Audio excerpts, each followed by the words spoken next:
Ay, ko ang gusto ko nito. Ay,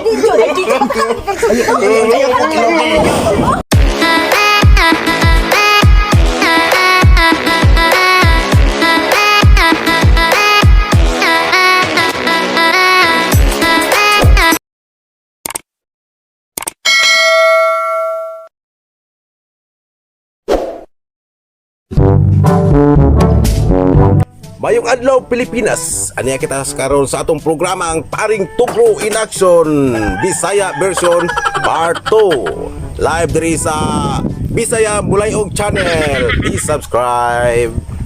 Aniya kita karon atong di ay usa ka misis ni reklamo sa iyang bana kay nangabit kuno. Atong paminahon si Mrs. Marisol. Mas Marisol, pasok. may adlaw kanimo Sir Tugro. Oh, may adlaw sa day Marisol. Unsa may reklamon mo bahin na ni imong bana? Kini man gid akong bana sir, nasakpan akong naikabit. So paagi sa sakpan mo sa imong ebidensya, ipakita na mo diri usay proof nimo nga kuan nga nangabit imong bana. Ngani man gud ni sir. Nagduda ko sa akong bana nga naikabit. Padayon Marisol. Moto sa kasag adlaw. Nasundan ako. Nagdadamag sa ako, wa man ang tabi kabaw. Oh, ngano nagdadam to siya sako? Asam to siya padong? Huwag akong nahibulngan sir na wa man ang tami, mga hayop. Moto ako gid siyang gisundan. Ya, di man siya padong. Unsa may imong nakita niya nga ano nakaingon ka nangabit imong bana? Moto Sir Tugro. Ya, nakita kong babay na nagpaabot dito. Abi na kong mga libang ra sila. Nate, naghinubuay man. Moto Sir Tugro, naghupo-hupo ko kay naniid kung unsay lang buhaton niya pagkuan ako. Ay, nagpatong naman, nagsinaw lang lubot. May nagpatong. Unsa man klase sa patong? Wala na sila sa flute sir ba? Nag-grind-grind na akong bana. Kasabot ko nasakpan kita edi mo. Unsa na watong lakatli dito nguban mo man to? Gihawanan nila sir nga gihapinan nagsako mga chip kayo grabe. Sus, Ginoo ko. Kuya nagsuglan tog timos. Nya. Ay namuso de ka. Wala si Roy. Ay namuso ka dagtat-itom ka. Wala lagi sir. Ay sig namuso ka diyan nagpupo. Ay wala nagtan-aw rin ko. Nya gatan-aw ka. Wa kay himong aksyon nga masumpon mo lang nga di sa mga man.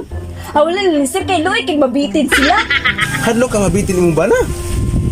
Wa ko ni action sir kay ikaw akong pa-action mo ni ari ko. Pi asa maron? Upan naghuman dito kay akong tuon. Ako imo substitution. Ay sir tang pagbinuang diha sir. Oy unsa pagtuon mo nila? Iro dugay mag-ukang? Bitaw mag-joke ka. Basig ako sa ma-report noon. Pero atong paminahon ang unsay kasulti sa kabit aniya si Miss Marilo. Miss Marilo, sa imo kasulti sa reklamo ni Miss Marisol nga imo daw kunong gikabit ang iyang bana. Unsa ba ni katinood? Ay di ba good sir? Katuntay ma sir. Dito ko gisugo ko sa kong mama to sa Banwa. Nya kana siyang giingon nga kabit kunuhay nako aw iyang bana kay gisunod nako kay mangayo lagi siya kanang form ko no kunuhay kay mag-apply ko siya trabaho. Nya dito ko naman nakitaan mi niya pataka na siya sulti. Bot po ipasabot. Pulos bakak ang istorya sa ni Ma'am Marisol. Ang sakto gi ka sir, puro jud bakak. Be? Ma'am Marisol, unsa may kasultihan mo niya? Ikaw bayhana ko. Kabit pa gani ka, briton pa gyud. Nidool gani ko ning sir gani kay nakoy ebidensya kakita ako mismo. Mao ba day? Asa ko nimo ebidensya? Ma'am Marisol, asa imong ebidensya nga ipakita namo nga nangabit gyud imong bana? Para sir wag yun sa naluloy sa sako. Oh, grabe silang pag-grind-grind. Oh, nabuslat. Oh, grabe. Sus!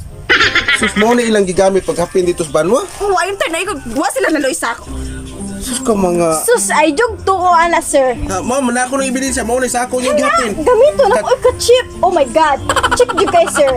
Kibaw ka, sir. Di jug ko mapatol og lay. Kanang asawa. Saan mo ni ma'am? Ebidensya ko na niya nga mao ninyong gihapin. Ato ko nang isukot imong lawas. Oh, murag sakto gid ma'am. Pagkahikuana. Oh my God, sir. Di jug ko mo gamit og inana, sir.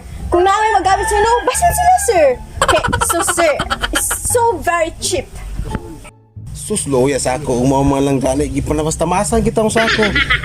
Pero ang mayo ani, atong tawgon ang imong bana. Sam ginaong ani imong bana ba nga gilugan man gid ninyo? Okay, bana, sod. Asa ron bana? Bana. Sir, mayong bundag sir. Sus, mo ni naong bana o mayong buntag sir. Pela ilaw sabi kasi may nangani mo. Tutoy ba to sir? Mo ni yung gilugang naong nga. Wanay lain pa. Sa ba din na ako ilugan ko nilang duha. So magipagkatao man ko nga ingani. Di mag-adto sila. Sus, mo ni yung gilugan? Kana yung mga dagoy nag-ilogs o sa kapawikan? Dili na nako sa sir. Unsa ang daman nga ug nga na ilahang kuan. Pero wala gi may ingon nga nami gibuhat oy. Katoy ang gipanulti, tinuod to nga nara may kuan ba nga problema atong kabahay na tong form. Yan na aktuhan lang po nga niagi ang akong asawa. Aw na kakita siya pero kanay hanggi kung kuan eksako oy. Bisag nga na akong naon di ko mo hape na ng sako ay si pagtuo uling na netong naon eh hape sako lanar man sa uling. Saan man ni Miss Mama Marisol nga wa man ko putubakak imong istorya ni imong bana. Sa may mo kay sulti. Unsay, wag kita. Magyawaan ka. Hindi ko nang imong gamar niya mangita kaglain. Ang naingon naman ko nag-imburnal darling. Mas kahilas ni mo.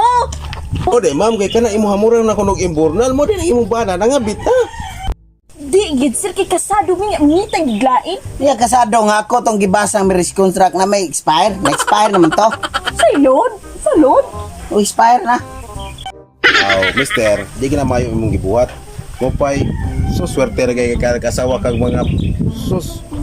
Nakuha pa kag pangabit, pero wasa ka malkansi imong gikabit di sa bintahan. Patong pangutan-on ang kabit kay tinuod man kuno. Sa man magsulti Miss Marilo. Sus ka nang naong nga sir. Wa jud na katunga sa akong standards. Wa jud ko taste kung patol ka na no. Bitaw, naglibog sa jud ko kay kini tabangan og ilugag duha di sige ko makatuo.